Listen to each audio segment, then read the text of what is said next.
সব গল্পেরই তো শেষ লাইন থাকে, সকল মহাকাব্যের যেমন থাকে শেষ একটা পৃষ্ঠা। বিশ্বকাপ নামক মহাযজ্ঞেরও সমাপ্তি রেখা আছে। আজ সেই পর্দা নামছে বিশ্বকাপ ফুটবলের। গত ৩৯ দিন ধরে আমাদের সেই দিন রাত এক করে ফেলা রোমাঞ্চ, আমাদের সেই শিহরণ, সেই উত্তেজনা উন্মাদনা, আমাদের সেই আনন্দ বেদনার কাব্য সবকিছু ফুরোচ্ছে আজ। বিশ্বকাপের ফাইনালে আর্জেন্টিনা বনাম স্পেন ম্যাচ দিয়েই আবার ৪ বছরের জন্য আমরা বিশ্বকাপের অপেক্ষা নতুন করে শুরু করব। কিন্তু তার আগে এই ফাইনাল ম্যাচটা রয়েছে। এই ফাইনাল ম্যাচটার জন্যই আসলে বিশ্বকাপের বাকি ১০৩ ম্যাচ। প্রথম থেকে যদি আপনি হিসাব করে দেখেন তাহলে ফাইনাল কারা জিতবে, কাদের হাতে শিরোপা উঠবে, এটাই তো সবচেয়ে বড় প্রশ্ন। বিশ্বকাপের প্রায় সকল প্রশ্নের মীমাংসা হয়ে গেছে, কিন্তু এই সবচেয়ে বড় প্রশ্নটি এখনো অমীমাংসিত। এর উত্তর আমরা কেউ জানি না। আর্জেন্টিনা ৪ বছর আগে যেই বিশ্বকাপটা জিতেছিল, এইবার কি আবারও তা জিতবে? তাদের জার্সিতে ৩ স্টারের সঙ্গে আরও একটা তারকা কি যোগ হবে? নাকি স্পেন, যারা ১৬ বছর আগে তাদের একমাত্র বিশ্বকাপ জিতেছিল, এইবার তা জিতবে, দ্বিতীয়বারের মতো দ্বিতীয় স্টার তারা জার্সিতে যোগ করতে পারবে? ইউরোপের চ্যাম্পিয়ন বনাম লাতিন আমেরিকার চ্যাম্পিয়নের দেখা হয়ে যাচ্ছে এই বিশ্বকাপ ফাইনালটাতে, এবং খুবই রোমাঞ্চকর একটা লড়াইয়ের অপেক্ষায় আমরা করছি। লিওনেল মেসির আবার আরেকবার, নাকি লামিন ইয়ামালের প্রথমবার? কোনটা হবে? ৯০ মিনিট শেষে, ১২০ মিনিট শেষে, কিংবা টাই ব্রেকার শেষে? বিশ্বকাপ ফাইনালে কি হতে যাচ্ছে এইটার একটা প্রেডিকশনে আমি আসলে করছি।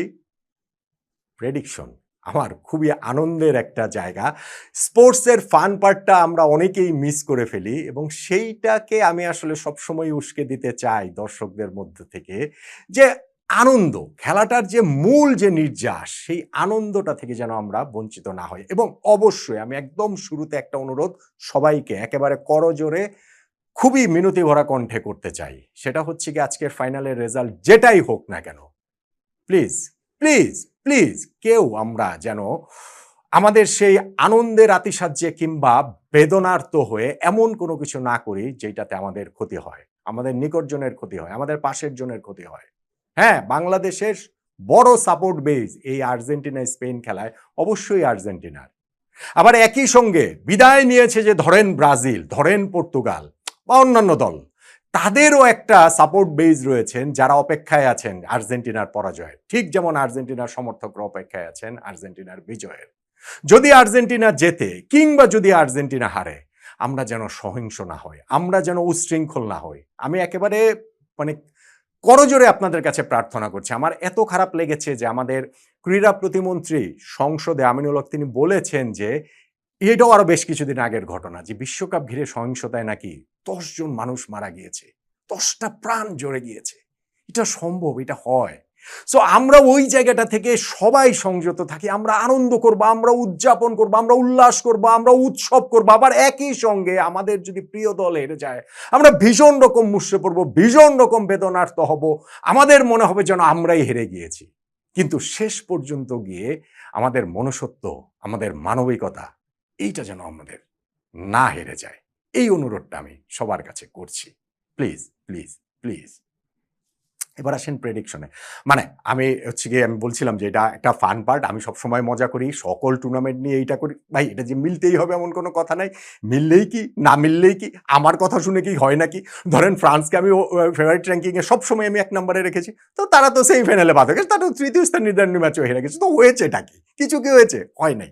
সো ঐরকমই এই ফাইনালটাকে নিয়েও একটা ওই আলোচনার জায়গাটা করতে আমরা পারি, এবং তারপরে গিয়ে হয়তোবা আমরা ফাইনাল শেষে সেইটা মিলিয়ে দেখব। এইটা অ্যাবসোলুটলি ফান, এর বাইরে কোনো কিছু না। তবে একটা জিনিস আমাকে বলতেই হবে যে আমি তো ধরেন যে কোনো বড় টুর্নামেন্টেই এই প্রেডিকশনটা করি, তবে এই বিশ্বকাপ ফাইনালের প্রেডিকশন করাটা আমার কাছে মনে হয়েছে সবচেয়ে ডিফিকাল্ট, সবচেয়ে ডিফিকাল্ট। এবং এইখানে 60-40 আমি কোনো দলকে এগিয়ে পিছিয়ে রাখতে পারি নাই, 55-45ও করতে পারি নাই, 52-48ও করতে পারি নাই, 51-49ও করতে পারি নাই। আক্ষরিক অর্থে 50.50 এবং 49.50তে এগিয়ে পিছিয়ে রেখেছি। কোন দলকে এগিয়ে, কোন দলকে পিছিয়ে? দেখেন, আর্জেন্টিনার যে ব্যাপার সেটা হচ্ছে গিয়ে লিওনেল মেসি। ম্যাজিক্যাল মেসি ৩৯ বছর বয়সে এসে তিনি এই বিশ্বকাপে যা করেছেন সেরকম কোনো কিছু আমরা আর কোনোদিন দেখব না, কোনোদিন দেখব না। মেসির চেয়ে বড় ফুটবলার আসবেন, ফুটবলে শেষ বলে কোনো কিছু নাই, কিন্তু ৩৯ বছর বয়সে ওয়ার্ল্ড কাপে এই ইম্প্যাক্ট, এটা আনরিয়েল না, এটা সুরিয়েল, এটা পরাবাস্তব। এই বিশ্বকাপটাকে মনে হচ্ছিল যে লিওনেল মেসি 4 বছর আগে যেই ওয়ার্ল্ড কাপটা জিতেছেন আর্জেন্টিনার জার্সি গায়ে তার একমাত্র অপূর্ণতা ঘুচিয়েছেন, সেইটারই একটা এক্সটেন্ডেড ভিক্টরি ল্যাপ। আর্জেন্টিনা সেইটাকে শুধুমাত্র একটা উদযাপনের জায়গা রাখে নাই, বরং তারা ফাইনাল পর্যন্ত পৌঁছে গিয়েছে, তারা আরেকটা শিরোপা জয় থেকে মাত্র এক ধাপ দূরে চলে এসেছে। এই ফাইনাল ম্যাচটা জিততে পারলেই তো আসলে হয়ে যায়। গত বিশ্বকাপে খেলা স্কোয়াডটাই মোটামুটি তাদের রয়েছে 17 জন রয়েছে, শুধুমাত্র আনহেল ডি মারিয়া বাদে মোটামুটি পুরো দলটাই তো তাদের রয়েছে। সেই দলটা 4 বছর পরে এসে এইভাবে কম্পিট করবে, এইভাবে লড়াই করবে। গ্রুপ পর্বের কথা বাদ দেন, কিন্তু এই যে নকআউট পর্বের 4টা ম্যাচ যে আর্জেন্টিনা খেলেছে, কাবো ভের্দের বিপক্ষে, মিশরের বিপক্ষে, সুইজারল্যান্ডের বিপক্ষে, ইংল্যান্ডের বিপক্ষে, সেইটা শুধুমাত্র